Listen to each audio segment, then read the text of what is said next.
Me echaron a la calle a los 16, y 30 años después quieren que los perdone. Hay momentos en la vida que dividen todo en dos partes, antes y después. Para mí, ese momento no fue la muerte de mi mamá. Fue el día que mi papá me sacó de la casa y cerró la puerta con llave mientras yo lloraba del otro lado.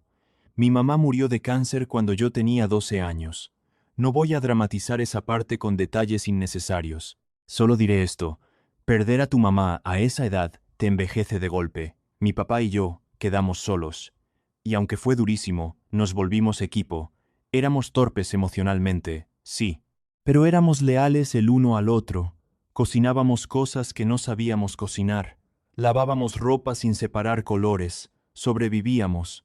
Yo pensé que eso nos había unido para siempre. Me equivoqué. 2 años después, cuando yo tenía 14, mi papá conoció a Guadalupe. Ella tenía 2 hijos, Víctor, de mi edad, y Azul, 2 años menor. Se casaron relativamente rápido. Y de pronto la casa dejó de ser silenciosa. Ahora había discusiones por el baño, por la televisión, por quién se había acabado el cereal. Con Guadalupe y Azul me llevaba bien, de verdad bien.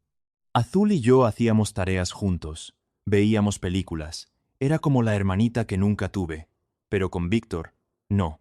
Víctor y yo éramos pólvora y fósforo en la misma habitación. Competíamos por todo. Notas, deportes, quién era más fuerte, quién tenía más amigos. Y mi papá siempre decía lo mismo, dale chance, él fue el hombre de su casa mucho tiempo. Esa frase me molestaba más de lo que puedo explicar. ¿Y yo qué fui después de que mamá murió? Pero me callaba. A los 15 conocí a Brenda en la escuela. Mi primer amor adolescente. Esa mezcla intensa de nervios, risas tontas y mensajes interminables. Salíamos, íbamos por helado, hablábamos por teléfono hasta que alguien gritaba que colgara. Era inocente, era bonito, pero había un detalle que no vi venir. A Víctor también le gustaba. Nunca me lo dijo directamente, pero se notaba.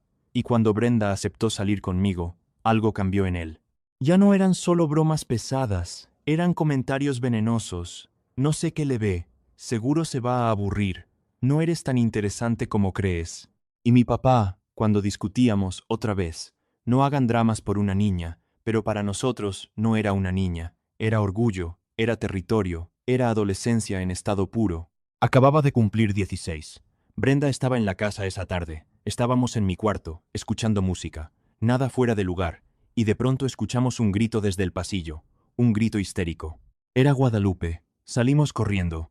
Cuando llegamos a mi cuarto, Guadalupe estaba parada frente a mi cajón abierto, sosteniendo varias prendas de ropa interior de Azul, y gritaba, ¿qué hace esto aquí? Yo me quedé congelado. No tenía idea de qué estaba hablando. Nunca había visto esas prendas, nunca había tocado eso, pero ahí estaban, en mi cajón, en mi espacio, como evidencia plantada. Intenté hablar, pero ya era tarde. Víctor apareció detrás, con esa expresión de falsa indignación, y dijo algo que terminó de sellar mi destino. Siempre lo veo mirándola raro. Sentí que el suelo desaparecía. ¿Qué estás diciendo?, le grité, pero él siguió. Dijo que me había escuchado decir que algún día me casaría con Azul. Dijo que yo era raro, que le daba mala espina. Todo mentira, pero en ese momento nadie buscaba lógica, buscaban culpable. Brenda me miró como si yo fuera un extraño, como si nunca me hubiera conocido, y sin decir nada más, me abofeteó. Esa fue la primera vez que sentí vergüenza pura, no porque hubiera hecho algo, sino porque nadie me estaba creyendo. Mi papá no me preguntó mi versión, no investigó, no dudó, me agarró del brazo y me arrastró hasta la puerta, y gritó algo que nunca voy a olvidar. No voy a poner a mi hija en riesgo por alguien como tú. No dijo, tu hermana. Dijo mi hija. Y yo entendí que ya no era prioridad. Golpeé la puerta, lloré, supliqué. Le dije que Víctor estaba mintiendo, que me revisaran, que hablaran con Azul, que hicieran algo. Escuché los cerrojos. La puerta se abrió, y por un segundo pensé que iba a escucharme, pero no, me empujó, caí al suelo, y dijo, no es mi problema a dónde vayas.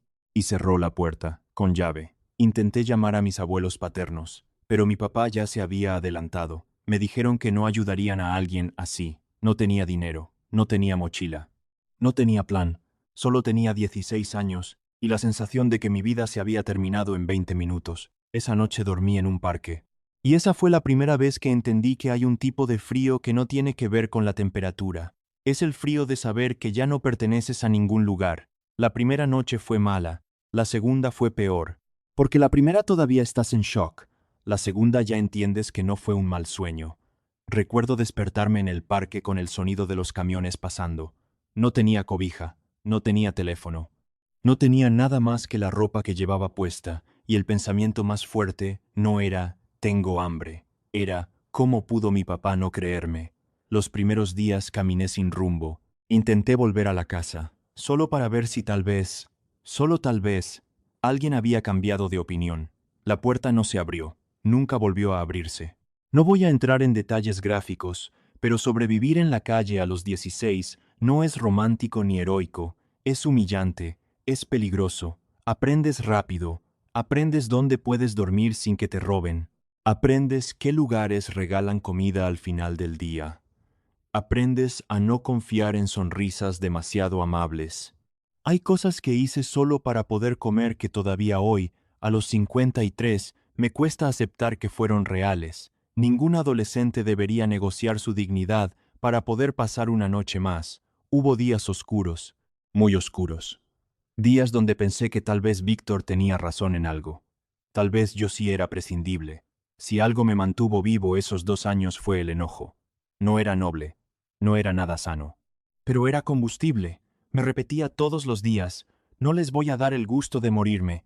Solo sabía que tenía que sobrevivir. Cuando cumplí 18, ya estaba lejos de mi ciudad. Había ido moviéndome de lugar en lugar, buscando trabajo informal.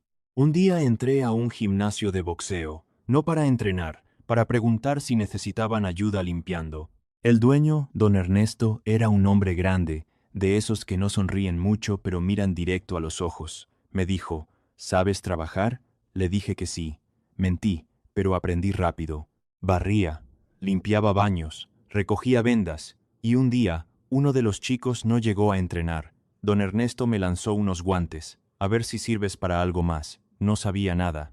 Pero sabía golpear, no técnicamente. Golpeaba con rabia, y eso, bien dirigido, sirve. El boxeo me dio algo que no tenía desde los 12, control. En el ring no importaba mi pasado. Importaba si aguantaba, si resistía, si me levantaba, y yo sabía levantarme. No fue inmediato, no fue milagroso. Pero años después, cuando ya tenía estabilidad, entendí que el odio no podía ser mi única identidad. Hice terapia, muchísima. Aprendí que perdonar no es reconciliar, es soltar, y yo solté.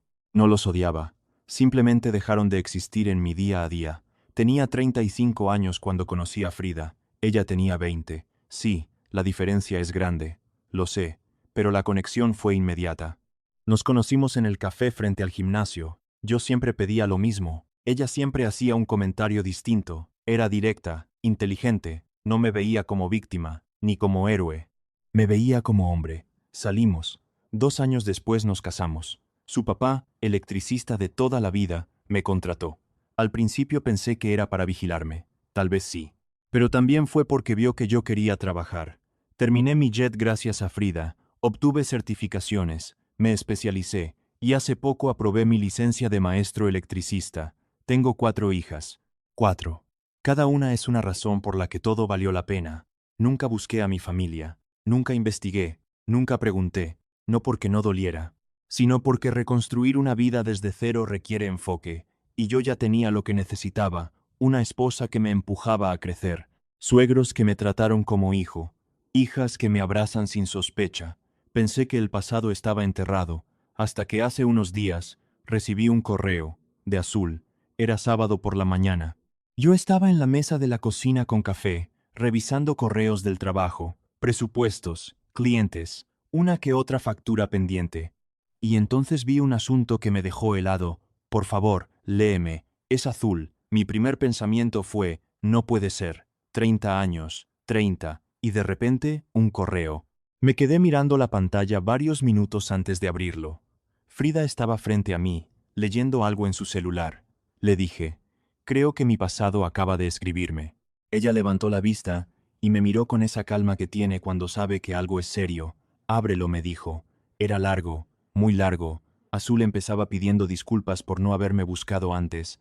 Decía que durante años creyó la versión que le dieron Víctor y mi papá, que le llenaron la cabeza de mentiras, que la convencieron de que yo era peligroso, que ella, siendo adolescente, no tenía poder para cuestionar la narrativa. Decía que por un tiempo tuvo esperanza de que yo regresara, que luego, con el tiempo, dejó de esperar, que incluso empezó a odiarme. Esa parte me dolió más de lo que esperaba, no porque me odiara, sino porque yo sí la había querido como hermana. Luego venía la bomba. El viernes anterior, Víctor estaba bebiendo con amigos. Brenda sí, Brenda estaba ahí, porque sí, Víctor y Brenda terminaron juntos, se casaron, 30 años después. Víctor, borracho, empezó a presumir cómo había planeado todo, cómo puso la ropa interior en mi cajón, cómo inventó las historias, cómo manipuló la situación, cómo se aseguró de que todos me vieran como el monstruo, y cómo estaba seguro de que yo ya estaba muerto en alguna calle. Se rieron, se burlaron. Esperaban que yo hubiera desaparecido, pero se le olvidó algo. Brenda estaba escuchando, y esa noche, según Azul, el mundo se les cayó. Brenda llamó a Azul inmediatamente. Azul confrontó a mi papá. Mi papá lloró. Dice que nunca lo había visto llorar así. Dice que la culpa lo ha acompañado todos estos años. Dice que ahora, con la verdad expuesta, quiere pedirme perdón cara a cara. Quieren reunirse. Quieren recuperar el tiempo perdido. Esa frase me dio risa. ¿Cómo recuperas 30 años? ¿Dónde se compran esos minutos? Esperaba rabia, esperaba ganas de gritar, esperaba que algo se rompiera dentro de mí. Pero lo que sentí fue distancia, como si estuviera leyendo la historia de otra persona, como si ese chico de 16 años no fuera yo. La terapia hizo su trabajo, el boxeo hizo su trabajo, el amor de Frida hizo su trabajo. No sentí odio, sentí indiferencia, y eso, para muchos, puede sonar frío, pero para mí fue paz. Le pasé el celular a Frida. Leyó todo, se quedó callada unos segundos, y luego dijo, bueno, al menos ahora sabes que no estabas loco. Esa frase me atravesó, porque sí. Durante años hubo una pequeña parte de mí que se preguntaba si tal vez yo había hecho algo mal, si había provocado algo, si había sido imprudente, aunque sabía que no. Pero cuando todos te dicen que eres el problema, algo se queda. Frida me preguntó, ¿qué quieres hacer? Y esa es la pregunta difícil, porque no es lo mismo perdonar que volver. Azul decía que mi papá y Guadalupe siguen juntos, que están por jubilarse, que Víctor y Brenda no tienen hijos, que ella sí tiene una familia, que yo soy tío. Esa parte me dio una sensación rara. Hay niños allá afuera que son mis sobrinos, y no tengo idea de cómo se ven, pero tampoco siento necesidad urgente de saberlo. Azul repetía muchas veces que sabía que nada podía deshacer el daño, que entendía si yo no quería responder, que aún así necesitaban intentarlo, porque responder no es solo escribir un correo, es abrir una puerta, es aceptar que el pasado vuelva a tener voz. Y yo he construido mi vida con base en silencio hacia atrás y enfoque hacia adelante. Tengo 4 hijas, quiero que conozcan a las personas que me echaron a la calle, quiero exponerlas a esa energía, quiero volver a mirar a mi papá a los ojos, no sé, no es odio, es autopreservación. En mi sala tengo un cuadro con una frase de boxeo que siempre me ha acompañado: ver a un hombre derrotado no por otro mejor, sino por sí mismo, es una tragedia. Durante años pensé que se refería a mí, a no dejar que el resentimiento me destruyera, pero ahora la miro y pienso en Víctor. Él se derrotó solo, su ego lo traicionó, su orgullo lo expuso. Yo no necesité vengarme, el tiempo hizo lo suyo. Pasé 2 días sin contestar. Frida, con su humor filoso, me dijo, respóndeles, gracias por creerme. Solo tardaron 3 décadas, pero luego se puso seria. Al menos cierra el ciclo con tus propias palabras. Y tienes razón, no por ellos, por mí. Así que escribí, no desde el odio, desde la verdad, pero antes. Hay algo curioso cuando el pasado intenta volver. No llega como un fantasma gritando, llega como una notificación, silenciosa, pero insistente. Durante 2 días no respondí el correo de Azul, lo leí varias veces. Cada vez que lo leía, buscaba sentir algo diferente. Rabia, tristeza, ganas de abrazar. Pero lo único constante era una sensación muy azul. Mi vida ya está completa, y esa fue la clave. Pensé en mi papá, en ese momento exacto en el que abrió la puerta y me empujó, en sus ojos llenos de furia, en cómo decidió creerle a otro adolescente antes que a su propio hijo. Pensé en las noches en la calle, en el hambre, en el miedo, en los días donde mi mayor logro era no desaparecer. Pensé en todo eso, y luego miré alrededor, mi casa, las fotos en la pared, el ruido de mis hijas discutiendo por el control remoto, Frida cantando mientras cocina, y me hice una pregunta muy honesta. ¿Quiero cambiar esta paz por una reunión cargada de culpa y lágrimas tardías? La respuesta fue inmediata. No. Durante años trabajé para cerrar esa herida. La terapia no fue para perdonarlos, fue para que su decisión no definiera mi valor, y lo logré. Pero reunirme con ellos sería diferente. No sería solo escuchar disculpas, sería reactivar recuerdos, revivir escenas, volver a ponerme, aunque sea mentalmente, en el lugar del chico de 16 años. Y yo ya no soy ese chico, soy padre, soy esposo, soy alguien que construyó algo sólido desde las cenizas. No necesito su validación, no necesito que ahora me crean. Mi vida ya demostró lo que soy. Esa noche, Frida me dijo algo que terminó de aclararme la mente. El perdón no es para ellos. Es para que tú no cargues peso. Pero tú ya no cargas nada. Y tenía razón, no hay rencor en mí. Si los veo mañana en la calle, no les gritaría, no les escupiría odio. Simplemente, no sentiría nada. Y esa indiferencia no es frialdad, es sanación. Decidí responder, no para abrir la puerta, sino para cerrarla con mis propias palabras. Escribí esto, Azul, leí tu correo completo. Aprecio que hayas tenido el valor de escribir y contarme la verdad. No dudo que lo que sientes ahora sea genuino. Lo que ocurrió hace 30 años marcó mi vida de formas que no puedo explicar en un simple mensaje. No fue solo una acusación, fue abandono, fue pérdida, fue sobrevivir solo cuando más necesitaba a mi familia. Con el tiempo trabajé mucho para soltar el resentimiento. Hoy no siento odio hacia ninguno de ustedes, pero tampoco siento la necesidad de reconstruir algo que terminó el día que cerraron esa puerta. He construido una vida plena, rodeado de amor, estabilidad y paz. Esa paz me costó años conseguirla y debo protegerla.